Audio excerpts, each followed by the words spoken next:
Orleans Saints have named their starting quarterback, and it is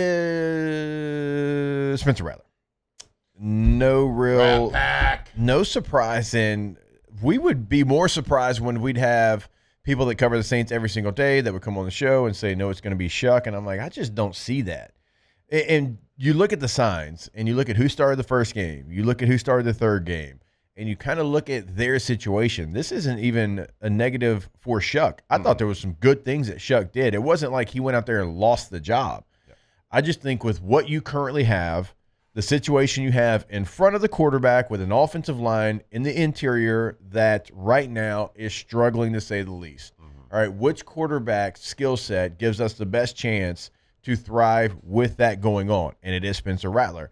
And look, I went to training camp practice. What was that? Was that the second week maybe? Like early second week of camp. And then I came back and I told y'all, because the team always tells you before the coaches do. I said, right now it's Spencer's team.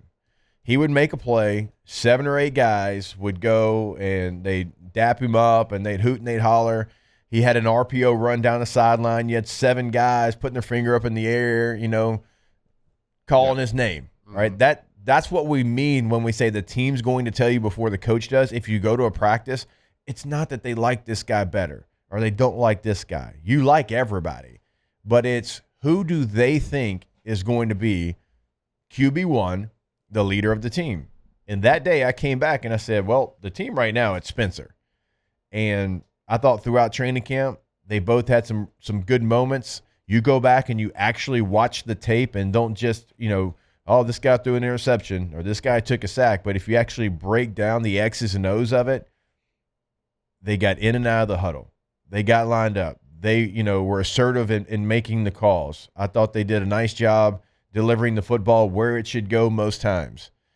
So I think it came down to, and correct me if I'm wrong here, in my assessment, it came down to it's going to be an off-schedule offense because of some of the issues that they have, and Spencer Rattler is a better off-schedule quarterback than Tyler Shuck. Yeah, and I don't know if the off-scheduleness of what's going to be needed is really a deciding factor when you're trying to decide on who's going to start game 1, week 1. I just think it was probably the overall body of work from the offseason through the training camp. Like we, as fans, we get to see the games and we get to see exactly what they put on the field. And yes, it's kind of like a test over a quiz. Like it equals more in the overall grade. Yeah. But it's not the only part of the grade. It's not the only thing that the coaches are looking at. So you take in all of the scrimmages you've had, you take in the inter squad practices you had when you practice against another team. You take every single situation, you take that, and it's all part of the equation. And then what we saw were the games, and that's the biggest part of the grade. But what we saw was a pretty equal battle. 2 guys that went out there and executed an offense, went through their progressions, were for the most part accurate. Of course, we lacked the explosive plays in the first half, which is, we've been trying to tell, like, the first half is what's important in a preseason game when you're deciding starters. If you're deciding the 53-man, it's the whole game. But when you're deciding starters, it's the first half that's important. And the Saints told us all what they were thinking when they started Spencer in the 3rd preseason game. It's just the way it is. And we're not saying, and Jake, you kind of led with saying, it surprised us that people would think that Shuck would be the kind of the shoe-in starter when people would come on the show and be like, yeah, I think the organization's leaning. It's like, I don't understand why people would think that. And it's not based on how he played.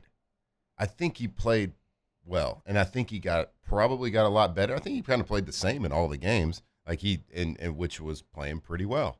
We're not going to sit here and say that any quarterback played great because of the lack of production the entire offense had. But you're not going to know who the long-term starter for the Saints is going to be until you get into the fire of a regular season, until that first 4th quarter hits in game 1, or the game is tight and you have to win a game. Like quarterbacks in the preseason, for the most part, especially the way we ran an offense, we didn't try to take shots downfield. Yeah. We weren't doing a lot of play action trying to score fast. It was trying to work an offense, trying to install a brand new offense and work different plays and situations in games.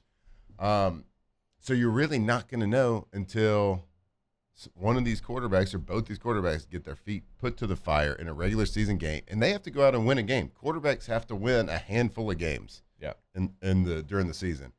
And it's how the outcome of those situations, the outcome of those games is how we judge quarterbacks at the end of the day, at the end of the season, at the end of their career. That's how they're going to be judged. So it's all a best guess by this coaching staff about who's ready to step in week one. I think Tyler Shuck has the potential to be a really good quarterback in the NFL, and it might be for the Saints. I don't know. I would assume it is. It is for the next couple of years. And Rattler might be the guy for the long term, or he might not be. But as of right now, going into week one, we're sitting here on August 27th. Kellen Moore and the staff decided he was the best fit for this team right now, just from where he is as a quarterback and whole. From all the things you said, physically on the field, he can make all the throws. I think he does. He plays off schedule, probably a little bit better right now that we saw in the preseason games. And then from the getting in and out of the huddle, running the operation, being that guy, he, like you said, the team, it was just different when he was on the field and made a play with the team celebrating. That means the team's got your back. The team's going to gravitate towards the guy who they feel gives you the best opportunity to win. Because if you win, everybody gets paid better. Everybody has a chance to make stay on the team. to make different incentives. Different all these different things. At the end of the day, it's a business for these players, and they're going to gravitate to that guy. So if you're still not sold on Spencer Rattler because of where he got drafted, I do think you got to get that out of your mind. And Matt broke it down perfectly yesterday, of how he was a 7th-round choice and he beat out a 2nd-round choice because, like, I always appreciated that the Packers, like, allowed y'all to have a competition. And I talked about it when I was in Denver. We had Monty Ball, 2nd-round draft choice. C.J. Anderson, undrafted free agent. C.J. outplayed Monty Ball in camp. C.J. won that job. Once you get there, you're there. And you'll hold on to a draft choice like Isaiah Foskey, all right? Like, probably shouldn't have made the team last year, but he was a 2nd-round choice, so they held on to him. This year he gets cut. You'll hold on to that guy. But the good organizations, they don't allow that to affect how they make their decisions. And you select a quarterback 40th overall, and maybe he can still give you something, right? This isn't permanent. But let's also not forget, just because Spencer Rattler was a 5th-round draft choice, there was a time when we talked about him being a lock to be a 1st-round draft choice. Things happen. At least a 2nd. Caleb Williams comes in. Turns out he was pretty good. Beats out Spencer Rattler at Oklahoma. But before that, like, Spencer Rattler was, okay, well, this guy's going to be a 1st-round pick. Let's move on. Next guy. He's got the skill set and the talent to be in that conversation. And so don't allow that to be the deciding factor for you in which way the New Orleans Saints win. And don't just think that it's a wasted pick for the Saints either right now, just because, one, we don't know how it's going to end up. And two, when you bring in somebody that is the 40th overall pick, like you told Spencer Rattler, hey, we see some flashes, but it's got to be more consistent. And we need you. If you want to be in this competition, if you want to win this job, you've got to raise your level of play as well, or he'll take your job. Yeah, since when did drafting somebody in the 2nd round mean that it's like a top 5 pick? Like, that doesn't guarantee you a spot. Like, let's just put it this way. Like, the organization is committed to a 2nd-round pick and those dollars to a quarterback, right? It doesn't matter who the quarterback ends up being. So if I spend $10 on one person and $100 on another person, how many total dollars did I spend? 110. 110 total dollars. Yeah. What if the $10 guy starts over the $100 guy? How many dollars did I spend? $110. 110. What if it's the other way? How many dollars? 110. It's the same amount. It's like, so it's a business. And like, we're in a rebuild situation with a brand new coach. Nothing is permanent. So we don't know. We've said it multiple times here. Both quarterbacks are going to need to play this year. You hope not. Probably. You hope. Let's hope that Spencer goes out and dominates. We've seen some of the bomb squad. Yeah, we've seen some of the action that Mr. Ruiz gave us. The old lookout. The old lookout block. I mean, it's a long, long season, man. I think we're going to see both these guys. Let's hope not. Let's hope that, Rattler becomes the next Drew Brees here. Starts, we go 17-0. What do you think, Taylor? I don't think 17-0 is on the table. It's not on the table? I don't think so. Well, actually, it's still on the table. It's on the table. They haven't played a game yet. Everyone's 0-0 right now, buddy. I don't think it's realistic. How about that? Okay, there you go. There you go. That'd be downer. I actually getting to know Spencer a little bit. I'm rooting like hell for him, and Tyler Shuck's a great dude as well.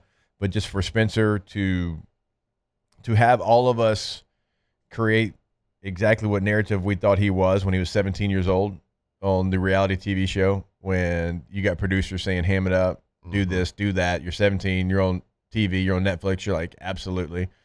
None of us would want a camera on us when we were 17 years old. None of us, right? You were at LSU. I was probably a freshman in high school.